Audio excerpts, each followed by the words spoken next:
Hi everyone, my name is Satish Kumar from Chemistry Department.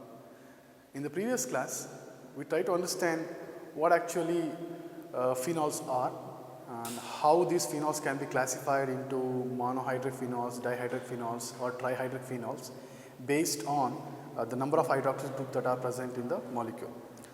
Now in this class, we'll talk about the acidity of these phenols. Are really phenols acidic? If they are acidic, how their acidity is going to vary in the presence of the other substituents, okay, in the ring. Now basically we know the fact that in the last class I told you that this is water molecule and this is alcohol and this is phenol. I also told you that water is a stronger acid protonator than the alcohol itself, because alcohol suffers from this electron releasing effect. Okay, I am assuming that the R group what I am talking about is an alkyl group, since it is electron donating in nature. That makes alcohol little less acidic when compared to water. But what about this phenol? I told you that phenol is stronger, like is stronger acid than water and alcohols. But it is definitely weaker than the carboxylic acid part, but this here is stronger than alcohol. Why this phenol becomes stronger than alcohol? We have discussed in the last class that there are two reasons. As I said, the first point is if any species, any chemical species has to behave like an acid, it must have an ability to donate proton, and after donating the proton, the conjugate base form must be stabilized from any of the parameter. Like if the conjugate base is stabilized by inductive effect or resonance or hyperconjugation, etc., then you can call it as a better, not hyperconjugation, hyperconjugation is a different sector. So if it is stabilized by a resonance effect or inductive effect, something like that, then you can call it as a stronger base, stronger acid. So as I said, if you write a carboxylic acid here, let me write RCOOH here. So this is definitely more acidic than this phenolic counterpart. Now that is what we discussed in the last class. Today we will talk about the acidity of phenol with respect to the different substituent groups. Okay, acidity of phenol with respect to different substituent groups. For instance, I am taking the simplest example here. This is the phenol. This is phenol. What I am doing, I am just adding a nitrating group, a nitrate group here through nitration. Imagine that I am doing nitration to this molecule. Then you are going to get nitrophenol.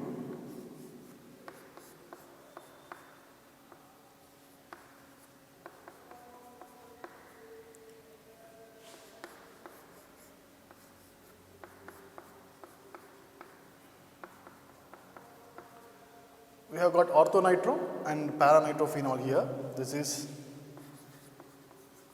orthonitrophenol and this one here is paranitrophenol.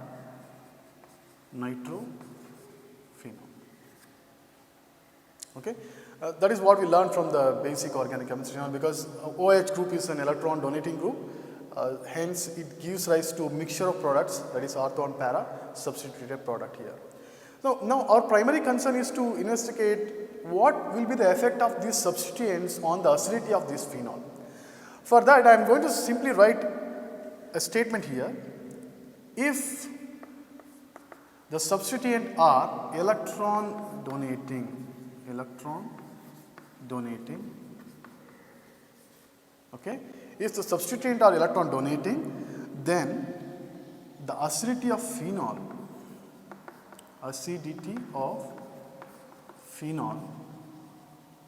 decreases. Acidity of phenol decreases. If the group attached to this phenolic ring or substituent present on this phenol is electron withdrawing,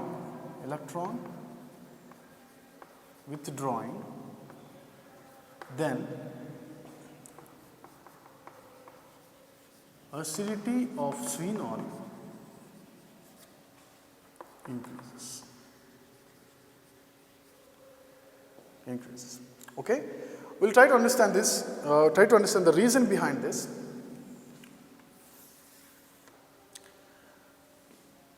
Let's say, for example, just to make that concept understand, I'll write two examples here.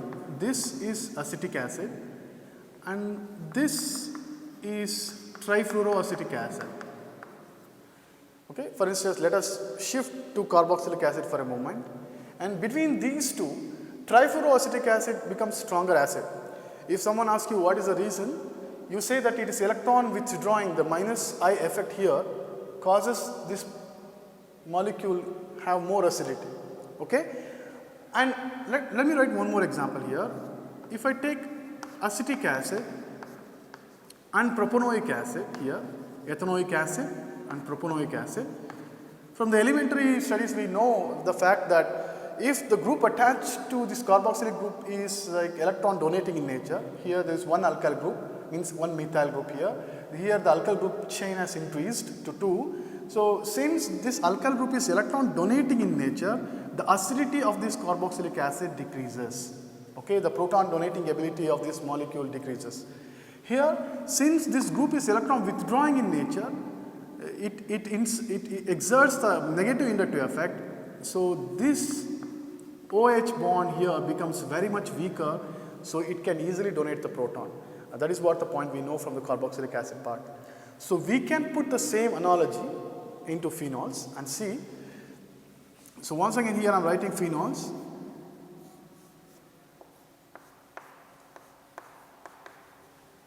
Okay, I have written phenol here. Let me take a substituent here, like electron withdrawing substituent NO2. Let's imagine that this molecule has given out this proton. This molecule has given out this proton and phenoxide ion is formed. Okay, phenoxide ion is formed as conjugate base. Now we'll write, we got phenoxide ion plus proton. Now what is the point here? This is a conjugate base. As I told you earlier, if any chemical species has to behave like an acid, its conjugate base must be stabilized. Otherwise, if it is unstable, it once again combines with the proton and gives back the same initial compound. So that is not going to be happening. So in this case, this nitro group present here, already we know the fact that this negative charge here is resonance stabilized because it is directly attached to this aromatic ring system. So this negative charge keep on delocalizing throughout this aromatic ring, but now this NO2 contributes to that molecule. That means what? For a temporary purpose, this negative charge not only delocalizes in this aromatic ring, also will be taken up by this NO2. The point is, more the delocalization of this negative charge, more stable is this ion, phenoxide ion. Now in the absence of NO2, this negative charge was delocalizing in this ring, throughout this ring. But in the presence of NO2, because we have to write like this. Okay. Now this negative charge, when it comes here, it actually, I'll show you, if it goes here, it comes like this. So what happens? We'll write one more resonance structure like this.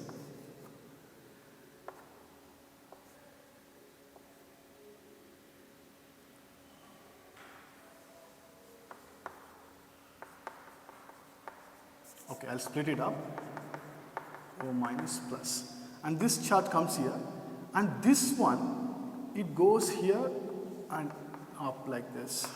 So we write in O minus, here is a double bond.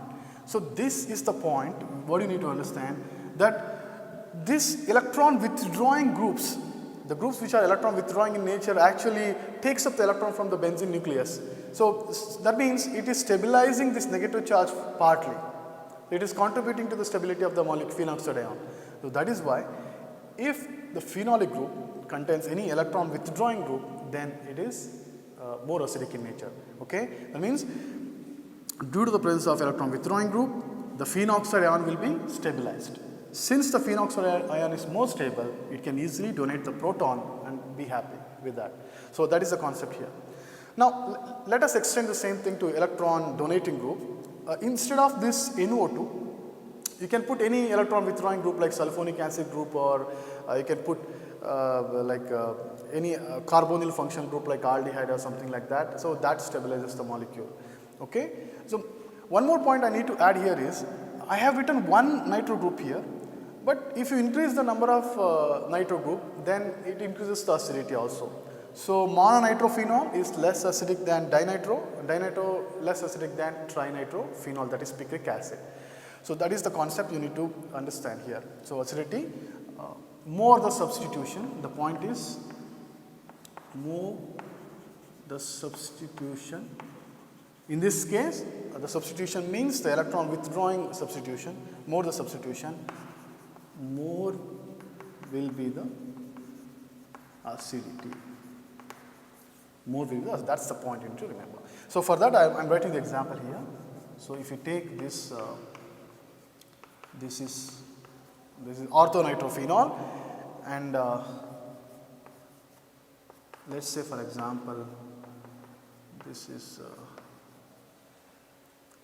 ortho and para dinitro. Say this is NO2. Okay. Then we will write NO2, NO2, NO2, OH. Okay. Now this is the point you need to understand here. So trinitrophenol. This is 2,4 dinitro. This is 2,3,5. This is 2,4,6 trinitrophenol. That is picric acid. The point to be remembered is, more the number of substituents, more will be the acidity, and the effect will be more when compared to in para position when compared to ortho. Imagine that you have two mononitrophenol, one in meta position and one in ortho position and one in para position. Then between these two, the para-nitrophenol will be having like more effect. The effect of this electron withdrawing group will be higher in para position than in ortho position. Okay. Compared to these two, meta will be exert less like inductive, like electron withdrawing effect. Because during delocalization, from the elementary concept, we know that during delocalization the negative charge will not form in this meta position. So the nitro group which is present in meta position will not be much effective. Only if the nitro group is present in ortho and para, then it will be effective in nature. In ortho and para, the para will have more effect due to the symmetrical operation from the opposite end. Okay? So that is the point to remember. So now we can extend the same concept to electron donating groups. Okay? I will write it here.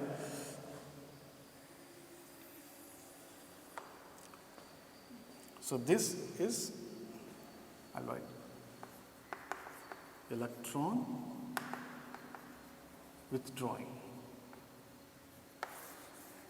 So electron withdrawing nature. Now we will talk about effect of electron releasing group. Electron releasing groups.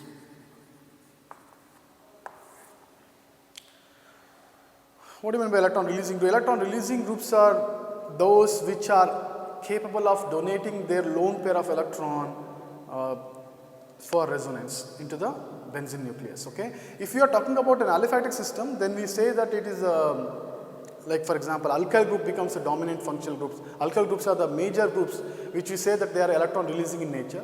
But when it comes to aromatic ring system, then the species which contains lone pair of electron ready to donate into this benzene nucleus, they are called electron donating groups. So I'll write simple examples so that you can understand what I'm talking about. So if I write, this is phenol, and let's say for example we'll add one more group here.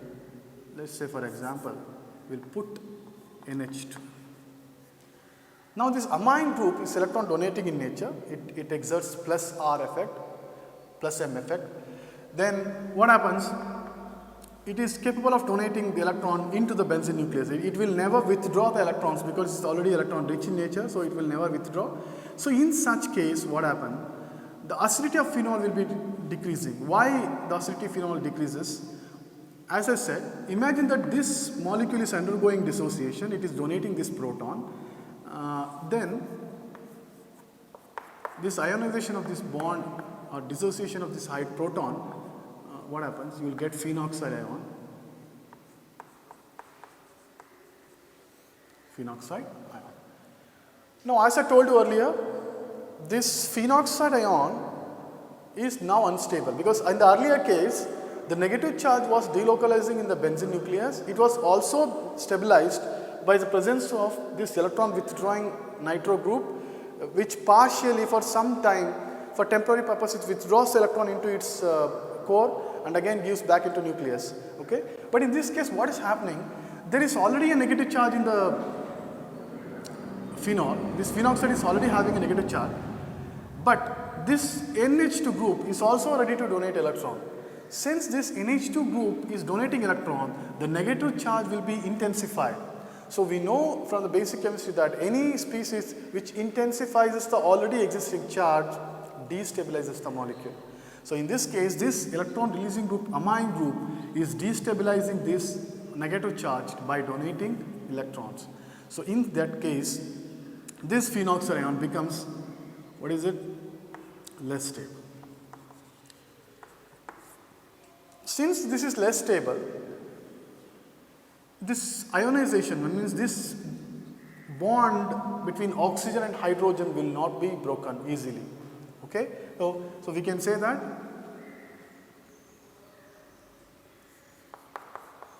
electron releasing group decreases the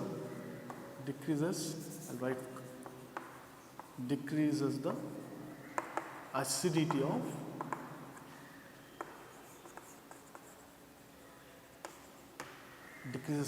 of phenols. That is the point you need to remember. Now, once again, the same points are can be taken up here. The same points can be generalized. There is one electron donating group I have written. If increase the number of electron donating groups, let's say for example you have this group, this is para-hydroxyaniline, or you can say this 1, 2, 3, 4 amino phenol, and let's say for example we have two donating group like NH2 and NH2 here, that means 2 and 4 diamino phenol. So then in that case, as I said, if the number of electron donating group increases, then acidity also decreases. Okay? But in the earlier case, as the number of electron withdrawing group increases, acidity was increasing. More the substitution, more will be the acidity. Here more the substitution of electron donating type, lesser will be the acidity. That is the point you need to generalize here. Okay? So instead of NH2, you can take any example here, any electron donating group. Like even if you put CH3 group here, the same effect can be seen. If you take CH3 group here, the same effect. Okay? In this case, CH3 donates electron through hyperconjugation effect.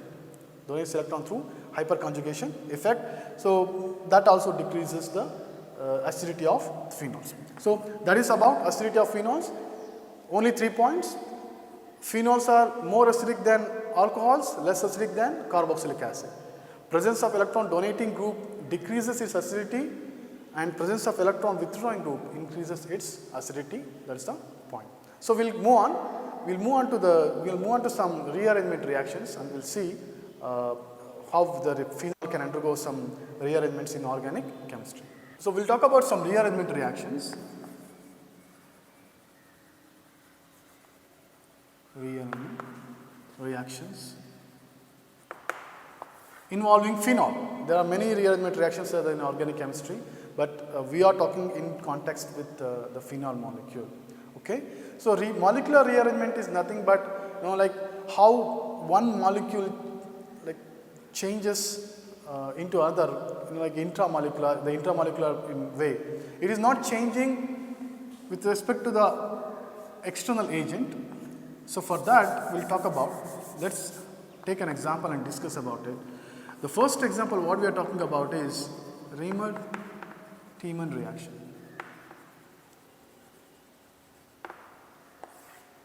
Okay, Raymer-Tiemann reaction. We'll talk about the rearrangement reaction, that is Claisen and Freyer's rearrangement in the coming part. So first we'll talk about the general reactions of phenol, that is Raymer-Tiemann reactions and Kolbe's reaction, and then we'll proceed to rearrangement. Yes, we'll talk about Raymer-Tiemann reaction first. These are not rearrangement reactions, these are general reactions. Now what do you mean by Raymer-Tiemann reaction?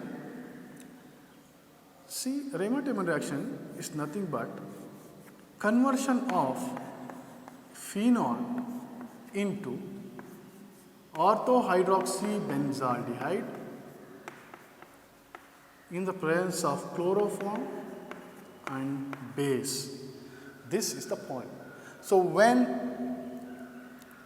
phenol is treated with chloroform in base, it gives rise to orthohydroxybenzaldehyde. This molecule is also called salicylaldehyde or orthohydroxybenzaldehyde. Now we'll see, we need to understand what is the mechanism, because in the syllabus they have given, clearly mentioned that we have to understand the mechanism of this reaction, and we'll try to understand it. There are a few points you need to remember. See this chloroform, this OH, I have written OH here, don't get confused. OH means basic medium. You can use either sodium hydroxide or potassium hydroxide. So this sodium hydroxide will be in aqueous phase, because sodium hydroxide will be in solution, sodium hydroxide solution. And whereas chloroform is an organic solvent, then it's quite difficult, because we know the fact that this water and chloroform does not mix each other, because their density are different. So you cannot expect. So what is the point you need to remember? In order to make this reaction happen, you need to like create some methods. Like for example, you need to strongly stir the solution or vigorous shaking, or you can also use this TBAB or what is phase PTC.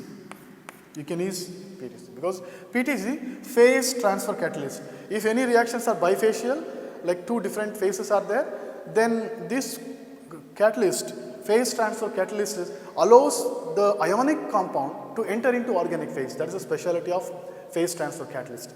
In this case, PTC are written, for example, TBAB, like tetrabutyl ammonium bromide, it's an ammonium salt.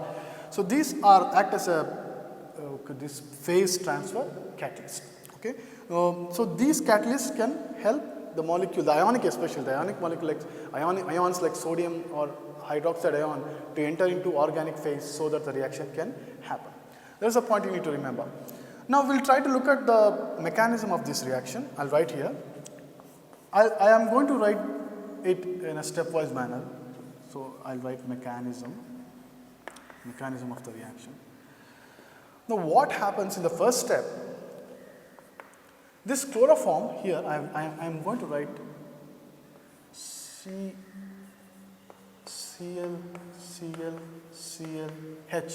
This is CHCl3. I have written chloroform here, and I am adding this base OH minus. Obviously, base is a substance which abstracts proton from the compound. So in this case, it is taking up this proton. Since it takes up this proton, this bond pair electron will sit on this carbon. So you are going to get trichlorocarbanion.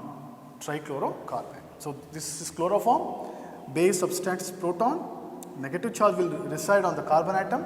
Now this is called trichlorocarbanion. There is a negative charge on carbon, so it is carbanion, trichlorocarbanion. What happens in the next step? See, this trichlorocarbanion is highly unstable. It undergoes alpha elimination. elimination. It goes alpha elimination. No, that means one of the chlorine molecule departs the molecule. Okay, departs the molecule, it leaves. So that means the rapid elimination of one of the chloride ion. That means it is going along with the bond pair of electron. Along with the bond pair of electron, that leads to the formation of a species called dichlorocarbon. This is very important. So, from in the first semester, you might have studied the reactive intermediates like carbocation, carbanion, free radicals, nitrines, and carbons. This is an example for carbon. In this case, now we have a dichlorocarbon. So, this is very important. That means Riemann-Tiemann reaction, the reactive species formed in Riemann-Tiemann reaction is the dichlorocarbon. I'll write here, dichlorocarbene. Now what happens in this is second step, I'll simply write second. Now what happens in the third step? This base, we have basic medium in this reaction. So what happens? We have phenol. As I said, phenol is also acidic. Since we have this hydroxyl ion here, this take up this proton. So what happens? You get phenoxide minus the water molecule eliminates, you get phenoxide ion. Now let's say this phenoxide ion, I'll write it here just to make you understand. Here we have O minus and here we have dichlorocarbon.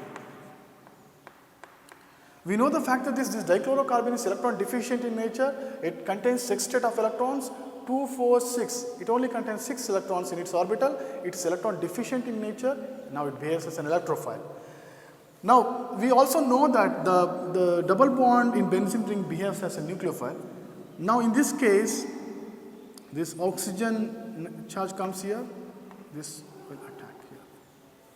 Okay, the double bond attacks this carbon, electron deficient carbon. That means this pi bond is attaching to this carbon, means this carbon is donating 2 electrons. Already this carbon had 6 electrons, now we are donating 2, it becomes 6, the molecule gets stabilized. So I am going to write it here, double bond here, and we write C, Cl, Cl. This extra electron, now we donated 2 electron here, these 2 electron becomes negative charge here, okay, negative charge. Now in the next step, instead of writing the entire reaction sequence in a sequential order, in a straight line, I am trying to write in a step down manner so that you can easily understand what is actually happening in every step. Don't get confused. So I am just bringing the same molecule here.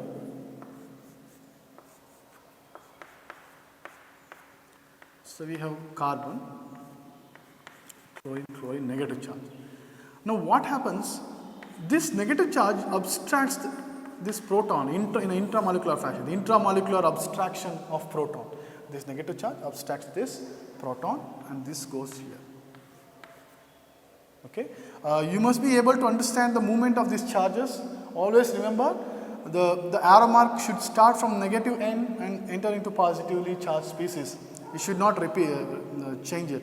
Now what do you understand by this step? This negative charge on carbon is taking up this proton and the bond electrons here are converting into pi and oxygen is going back into sp3. Now in this case it is sp2 and once this electrons moves up on the carbon like this, in this case this is sp3, it was sp2 and goes back to sp3. Now, so once in organic chemistry, the sign arrow, the arrows notations are very important. Every time you see the arrow notation, especially the multiple arrow notation like this, you must be able to follow them correctly.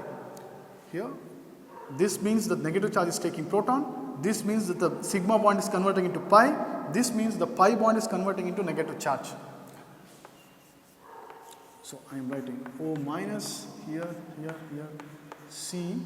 There were 2 chlorine atoms, now we got 1 hydrogen here. Now what happens in the next step? The hydrolysis takes place, so we write O minus and here carbon, chlorine, chlorine and H. The hydroxyl ion now, it never acts as a base, it behaves as a nucleophile now. So in this case, it attacks this carbon and eliminates one of the chlorine from here. So what happens? You eliminate, we have O minus, we have C, Cl, this is OH, this is H. Okay, that is what. So that means one of the chlorine is replaced by hydroxyl ion. Okay. In the final step, what happens? I'll show you.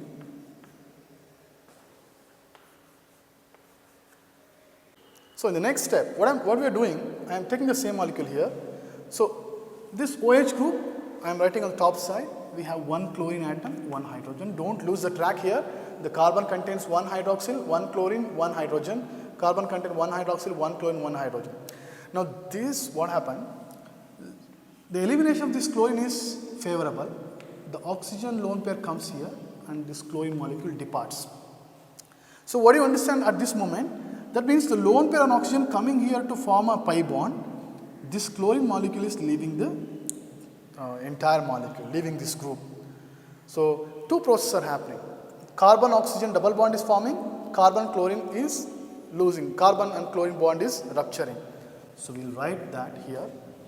See, I am writing phenol, O my phenoxide ion, here carbon double bond O and H.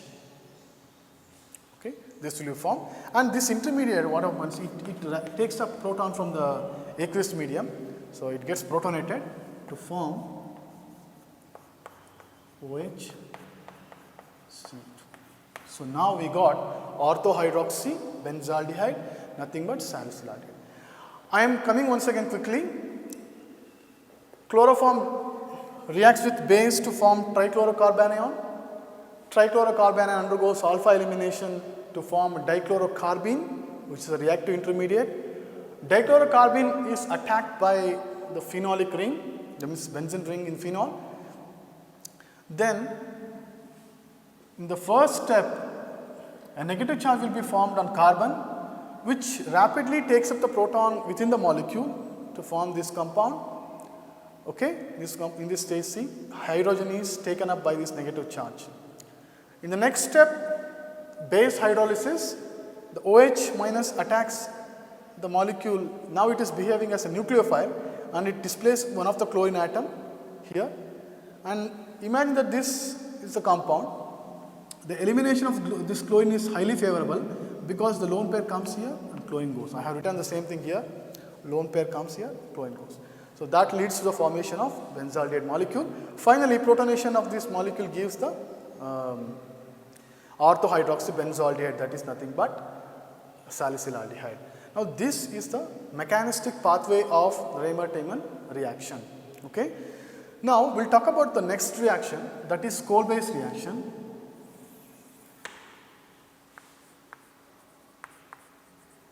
Kolbe's reaction.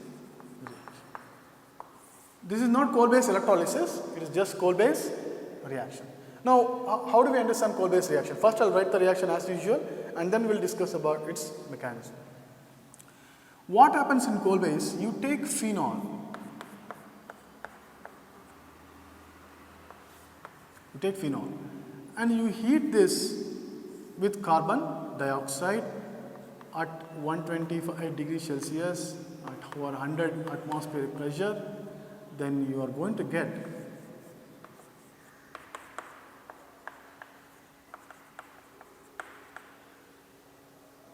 okay. Now this orthohydroxy benzoate molecule, this molecule, or it is also called salicylate. Okay, salicylate molecule. Now if you acidify this compound, you are going to get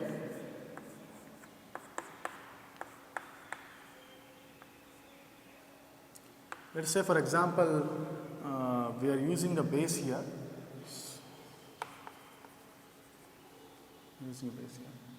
So we get sodium salicylate here. Okay. So if you acidify this compound like H2SO4 or HCl or something like that, if you add H2SO4, you are going to get this COH plus Na2SO4. I'm not talking about the stoichiometric proportion.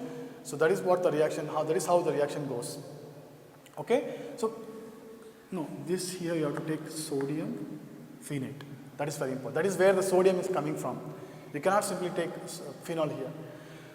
Now, how do we understand coal-based reaction? Coal-based reaction is nothing but conversion of phenol into salicylic acid or orthohydroxybenzoic acid. Or the other way of explaining it here is when sodium phenoxide is heated with carbon dioxide at 125 degrees Celsius under atmospheric pressure, it gives sodium salicylate, which upon acidification using sulfuric acid, dilute sulfuric acid, then you are going to get what is salicylic acid. This is called salicylic acid. Don't get confused, in Raymer-Taymer reaction we are going to get salicylaldehyde. In this case we are going to get salicylic acid, also called orthohydroxybenzoic acid. Orthohydroxybenzoic acid, also called salicylic acid. Now we have to see what is the mechanistic pathway of this reaction. I'll write here mechanism.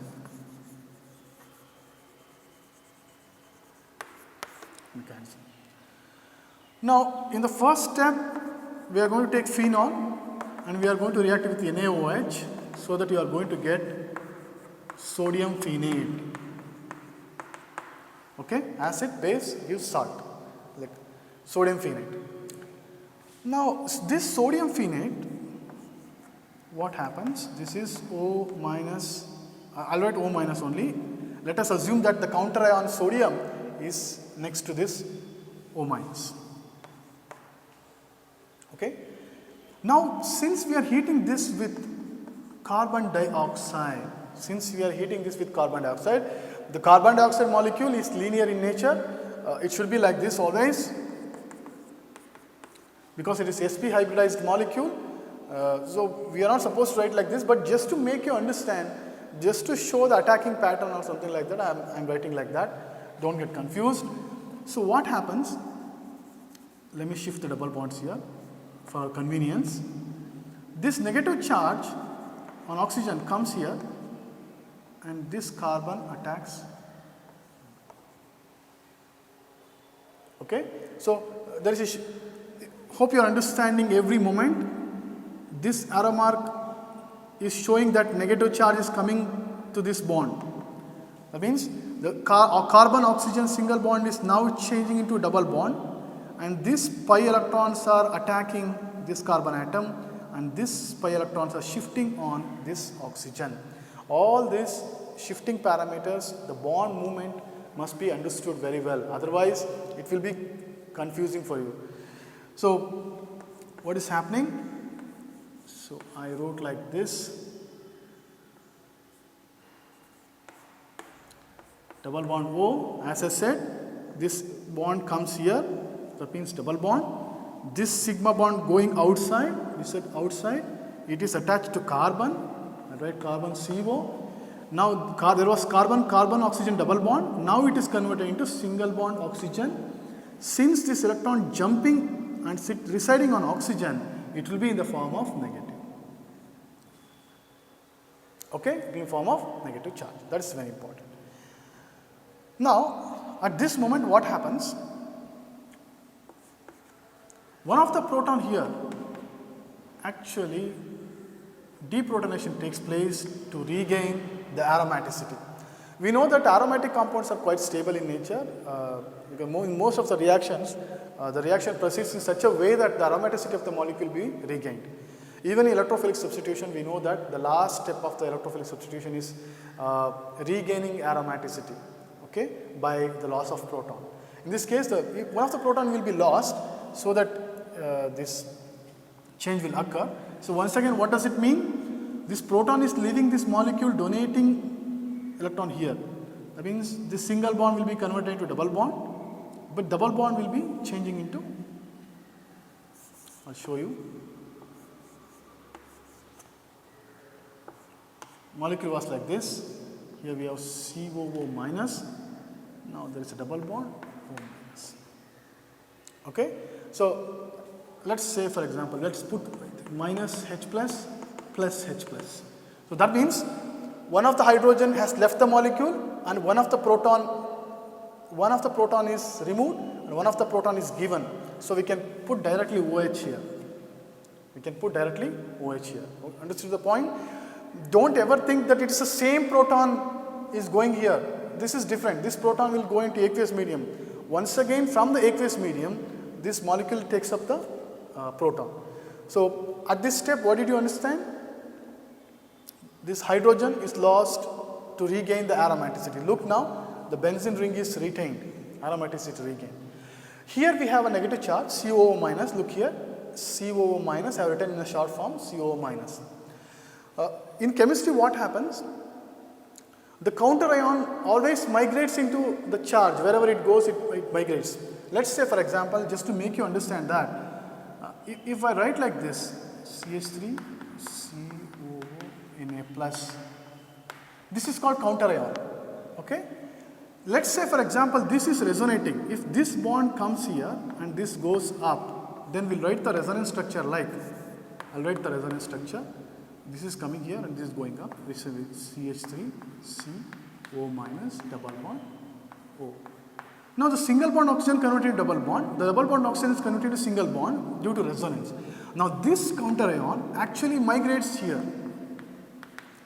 That means the counter ion always stays with the opposite charge wherever the molecule is delocalizing throughout the molecule. In a similar way, this sodium was earlier with this oxygen negative charge of the phenolic group, OH group. Now it moves here. That means it is present next to this COO bond. Now this is what sodium salicylate is. The intermediate product is here, OH, COO, Na. That is sodium salicylate. Now finally what we are doing? We are just adding H plus.